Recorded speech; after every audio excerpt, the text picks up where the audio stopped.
The great hall of the Galactic Council stretched out like a massive dome made of shimmering crystal. Hundreds of alien beings sat in floating seats that moved through the air without any visible support. The air buzzed with strange sounds as dozens of different species talked in their own languages. Translation devices worked overtime to make sense of the chaos. Ambassador Jake Morrison walked into the center of the hall. His black uniform was pressed and clean. At his side hung a sword in a leather sheath. The blade was made of the finest steel that Earth could produce. It had been blessed by military chaplains and carried the hopes of all humanity. Behind him walked Captain Lisa Park. She also wore the same black uniform and carried her own sword. Her hand rested on the weapon's handle as she looked around at the alien faces. Some stared at the humans with curiosity. Others showed clear disgust. The Zephyrian delegate floated down from his seat. Vexthara was tall and made of what looked like living crystal. His body caught the light and threw rainbow patterns across the floor. When he spoke, his voice sounded like wind chimes in a gentle breeze. "Look at what the humans have brought." "US," Vexthara announced to the entire hall. His tone was sweet, but his words were sharp. "They carry metal sticks like their cave-dwelling ancestors. While we have learned to bend plasma to our will and command the very atoms of creation, these creatures still wave around sharpened metal." Laughter filled the hall. It was not the laughter of joy, but of mockery. The Craxian War Master Thekmal clicked his mandibles in what passed for amusement among his kind. His 6 arms moved in patterns that showed his complete lack of respect for the human delegation. "Honored council members," Morrison began. His voice was steady and strong despite the ridicule around him. "Humanity comes before you today to request membership in the Galactic Defense Force. We offer our military knowledge and our promise to fight for justice, wherever it may be threatened." The laughter grew louder. A delegate from the Veltar system made a sound like grinding gears. Several others joined in with their own versions of amusement. Thekmal leaned forward on his throne, his black eyes fixed on Morrison with the intensity of a predator studying prey. "Your species knows nothing of true warfare. You train your warriors with metal toys while we command fleets that can turn entire planets into dust. Your weapons are museum pieces. Your tactics are from a time when beings fought with clubs and stones." Morrison felt his jaw tighten but kept his voice calm. "We offer what we have always offered. Courage in the face of danger. Honor in our dealings with friends and enemies alike. The willingness to stand and fight when others would run away." The Veltar delegate made that grinding sound again. "Courage means nothing when faced with quantum disruptors. Honor cannot stop a plasma cannon. Your primitive notions of warfare died out in civilized space 1,000 years ago." Captain Park stepped forward. "Council members, humanity has fought wars for thousands of years. We have learned lessons that cannot be taught in simulators or downloaded into computer systems. We know what it means to fight when everything seems lost." A new voice joined the conversation. It came from a being that looked like a giant spider made of metal. "The humans speak of fighting when all seems lost. But what happens when their metal sticks face weapons that can destroy matter itself? What happens when their courage meets technology that can think faster than any organic mind?" Morrison drew his sword. The blade sang as it came free from its sheath. The steel caught the light and threw it back in brilliant flashes. "This weapon has been in my family for 6 generations. My great-grandfather carried it in the defense of Earth during the resource wars. It has never failed those who wielded it with honor." The aliens fell silent for a moment. Then the laughter came back twice as loud.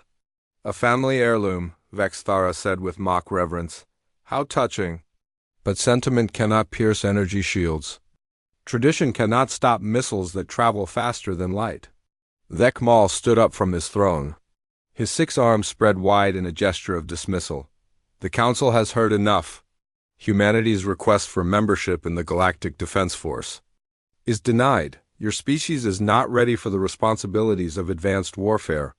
Perhaps in a few thousand years, when you have learned to leave behind your primitive ways, you may try again." The gavel came down with a sound like thunder. The session was over.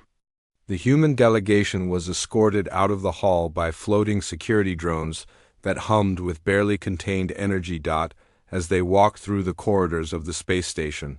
Morrison caught sight of Admiral Kate Sullivan watching from an observation deck. Her face was hard as stone, but her eyes burned with determination. She gave him a small nod before disappearing into the crowd. Outside the station, the human ships waited in formation. They looked small and simple compared to the massive vessels of other species, but each one was filled with warriors who had trained their entire lives for combat. Warriors who carried swords and knew how to use them. The mockery would end soon enough. 3 months had passed since the humiliation at the Galactic Council. Admiral Kate Sullivan stood on the bridge of the Earth defense ship Valiant, watching the star charts with growing concern. Red warning lights blinked across the display, showing human colonies under attack. The enemy was unlike anything the galaxy had seen before. The Vorthan Empire had emerged from the dark regions of space with a simple but devastating strategy. Their ships were black metal constructs that moved like living things through the void. They had no interest in negotiation or surrender. They wanted only to add every living being to their collective consciousness. "Admiral, Lieutenant Commander," Ryan Barnes called from his station. "We just lost contact with the mining colony on Kepler 7. The last transmission showed Vorthan ships entering the system." Sullivan nodded grimly. She had been tracking the Vorthan advance for weeks. Every attack followed the same pattern. The enemy ships would arrive and immediately broadcast a powerful electromagnetic pulse that shut down all electronic systems within range. Then they would board the defenseless vessels and convert the crews into more units for their collective. "Any word from the Galactic Defense Force?" Sullivan asked. "Nothing useful," Barnes replied. "They tried to engage the Vorthans at Delta Station 3 days ago. The entire fleet was disabled within minutes. The survivors reported that their weapon systems failed completely before they could fire a single shot." Sullivan studied the tactical display. The red dots representing Vorthan ships were spreading across the galaxy like a disease. Every advanced civilization had tried to stop them using their most sophisticated weapons. All had failed. "Send a message to all Earth Defense Force commanders," Sullivan ordered. "Tell them to prepare for Operation Ironclad. And make sure every ship breaks out the ceremonial weapons. It's time to remind ourselves why humans carried swords for 10,000 years." Captain Danny Walsh received the orders aboard his destroyer Ranger while patrolling the Outer Rim. He read the message twice before calling his senior officers to the bridge. The ship's corridors hummed with activity as crew members prepared for what everyone knew would be a desperate fight. "Listen carefully," Walsh told his assembled officers. "The Vorthans have a weapon that can shut down every electronic system. We have. When they hit us with that pulse, we'll lose power, communications, and life support. But we won't lose the one thing that makes us human." Lieutenant Commander Sarah Brooks frowned. "What's that, Captain?" "Our ability to fight with whatever we have," Walsh replied. "Every person on this ship has trained in close combat since basic training. We know how to use swords, knives, and our bare hands if necessary. The aliens forgot that lesson a long time ago." Walsh ordered the weapons lockers opened. Inside each one were dozens of swords, knives, and other close combat weapons. Every blade had been forged on Earth using techniques passed down through generations of warriors. The steel was strong and sharp, designed to cut through armor and bone with equal ease. The crew gathered in the main hangar bay. Walsh stood before them holding his own sword, a blade that had been in his family for 4 generations.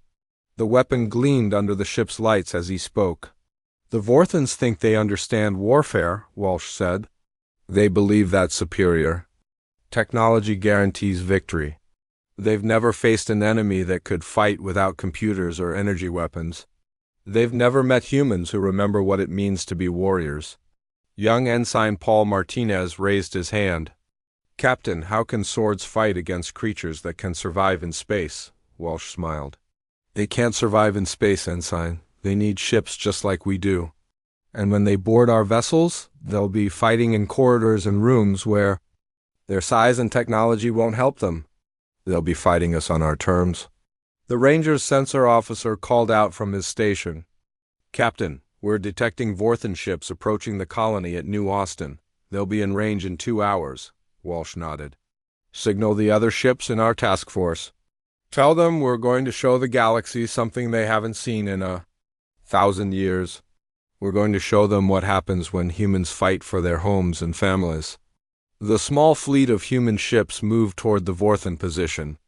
Unlike the massive vessels of other species, the human ships were compact and efficient. They had been designed for war, not for show.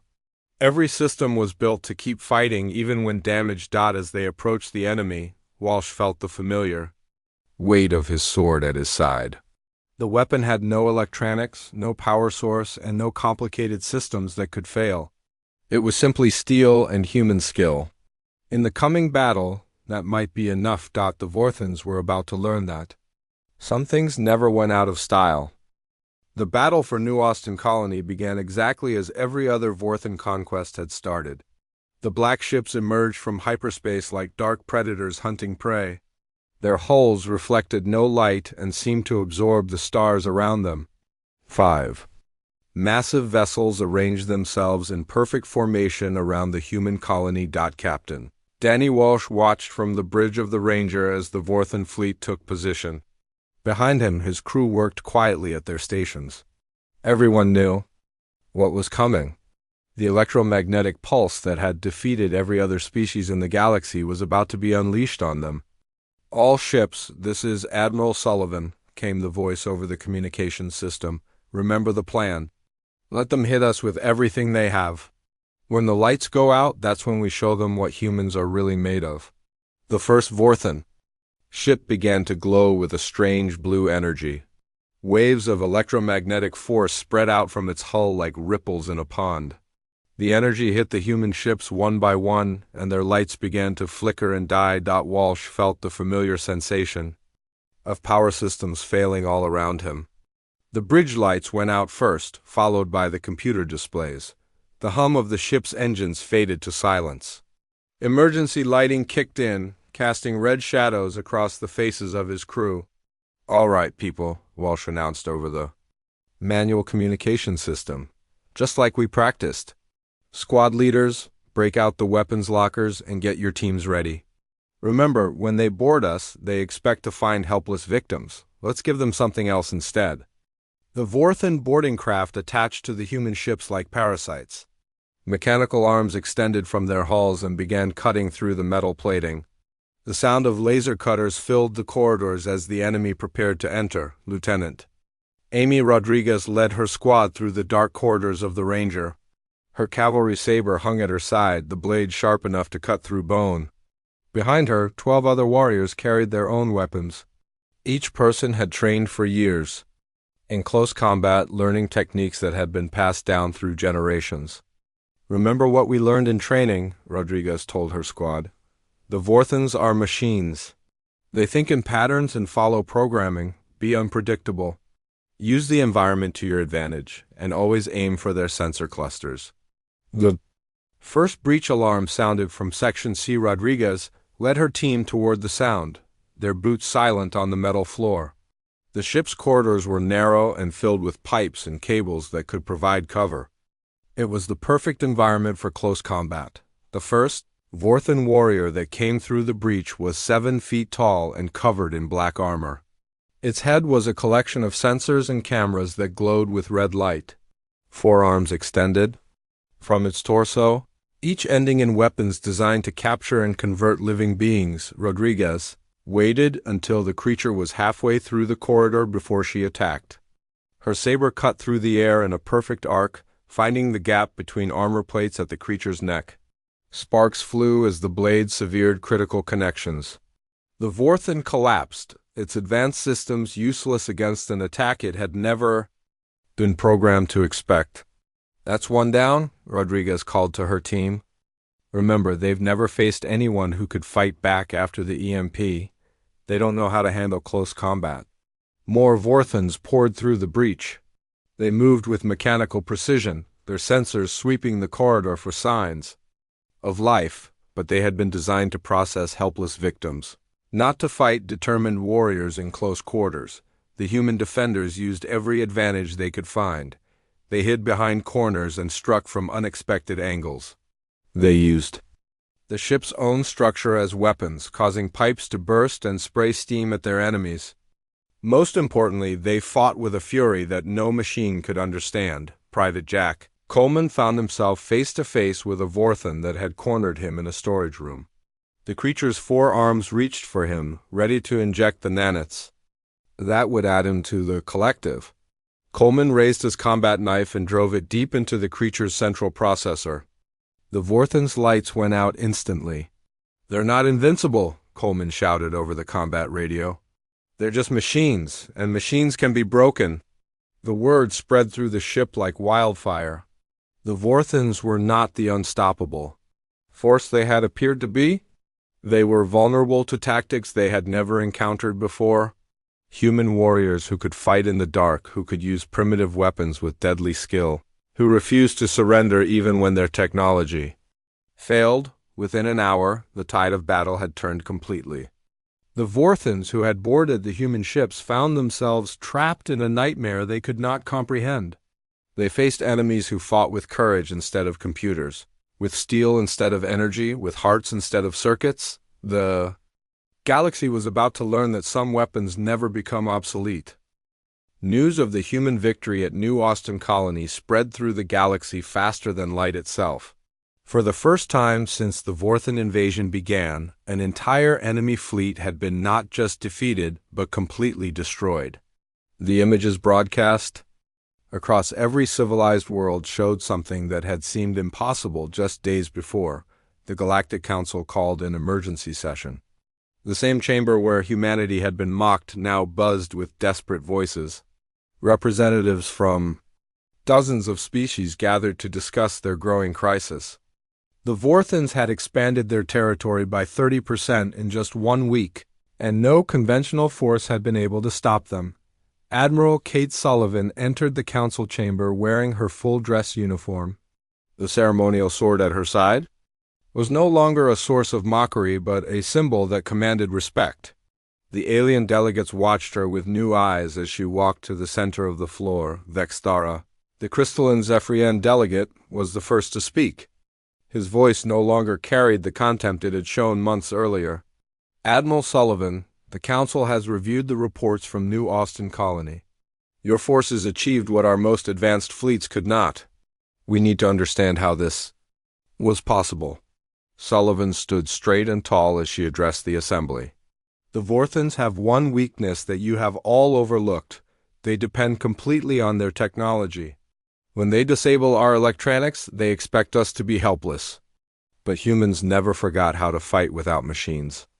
The Craxian War Master Thekmal leaned forward on his throne. His 6 arms moved in patterns that showed confusion rather than mockery. But how can primitive weapons defeat beings that can survive in the vacuum of space? How can metal blades penetrate armor designed to stop energy weapons? "They don't need to survive in space during boarding actions," Sullivan replied. "They fight in corridors and rooms where their size and technology mean nothing. And their armor was designed to stop plasma bolts, not steel driven by human strength and skill." A new voice joined the conversation. The delegate from the Arcturus system was a being that looked like a collection of floating crystals.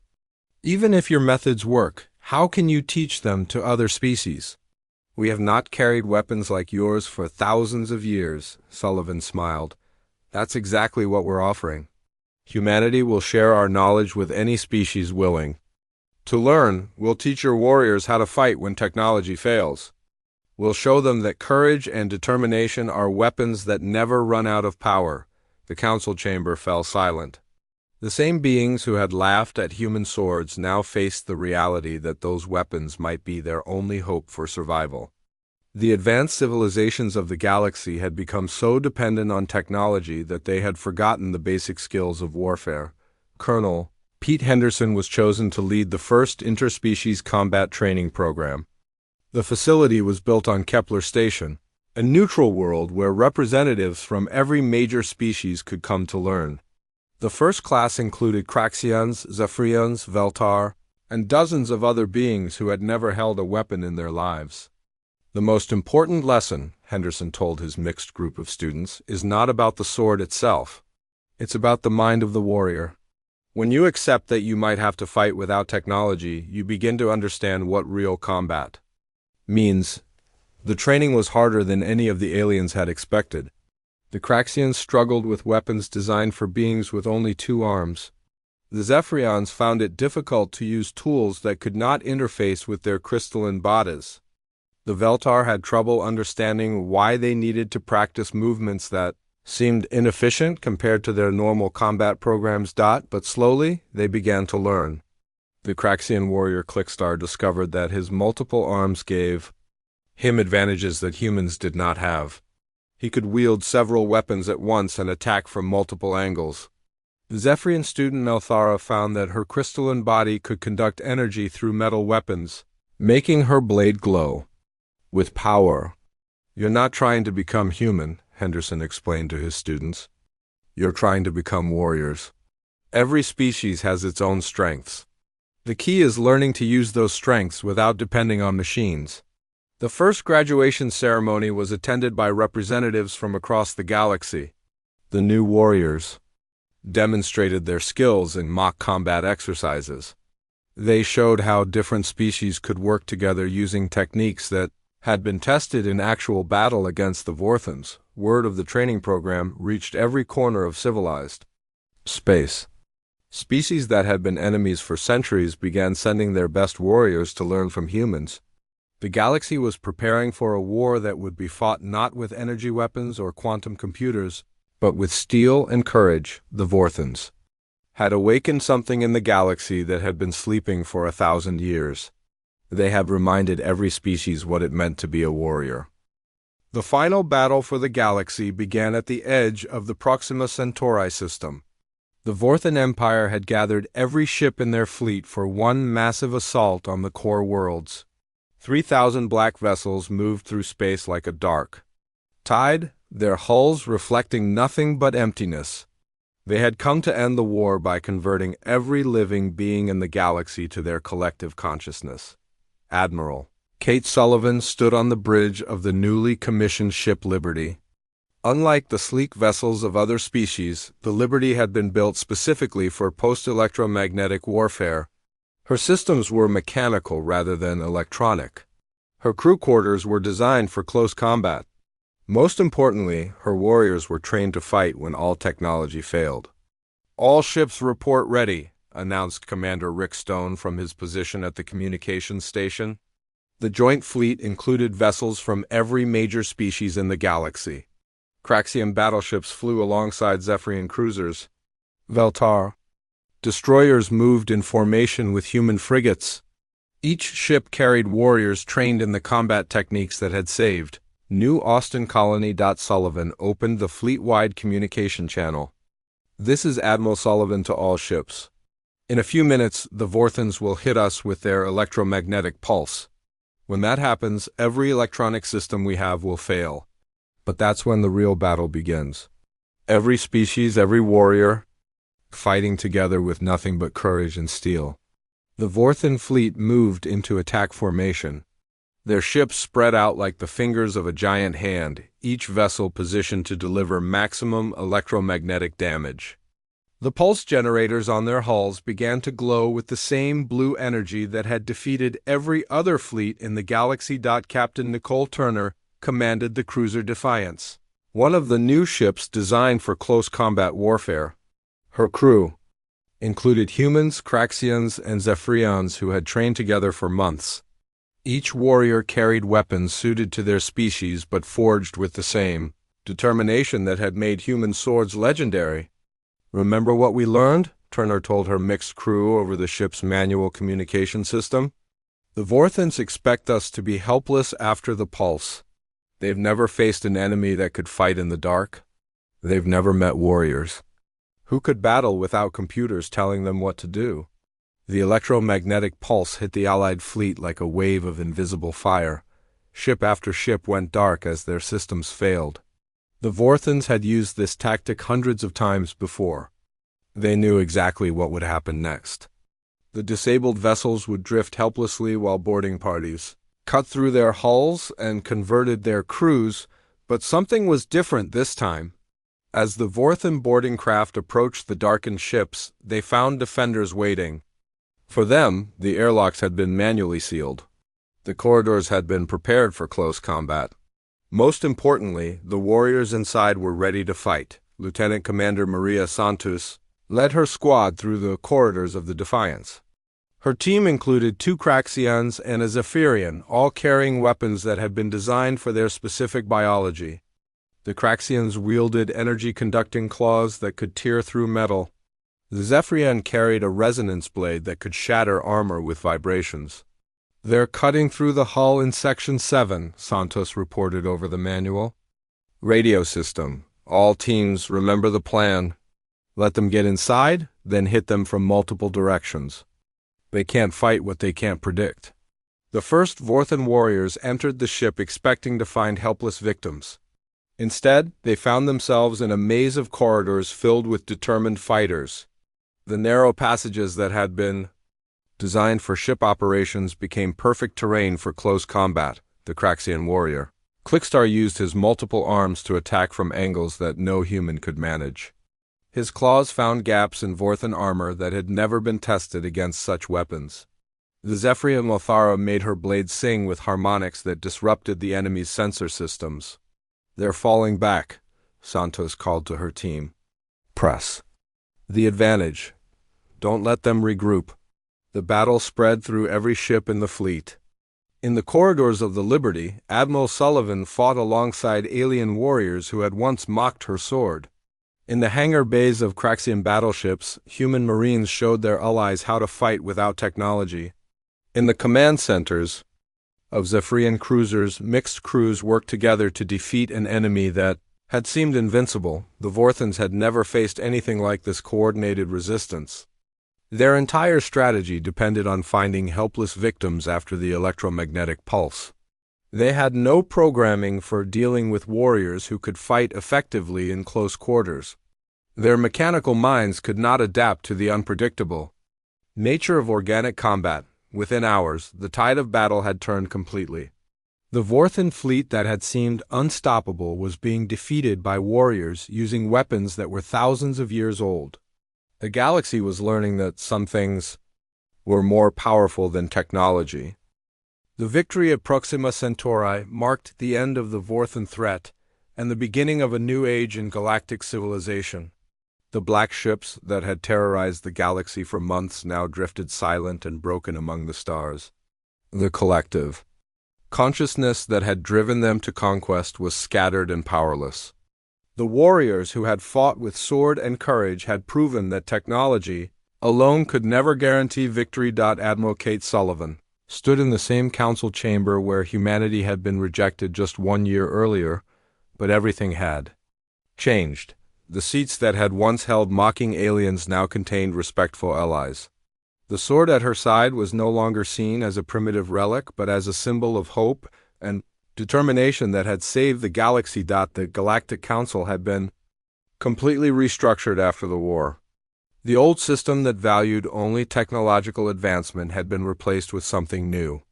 The Galactic Defense Force now included warriors from every species, all trained in the combat methods that had defeated the Vorthons. The nightly orders will be established on every major world, Sullivan announced to the assembled delegates. We will train the next generation of warriors not just in the use of weapons, but in the values that make those weapons worth carrying. Honor, courage, and the willingness to protect those who cannot protect themselves. Vexthara, the crystalline Zephyrian who had once mocked human traditions, now spoke with genuine respect. Admiral, our people owe you a debt that can never be repaid. You have given us back something we lost long ago. You have reminded us what it means to be warriors instead of just technicians. The Craxian War Master Thekmal clicked his mandibles in agreement. My species has fought for glory and conquest for 1,000 years. But we had forgotten what it meant to fight for something greater than ourselves.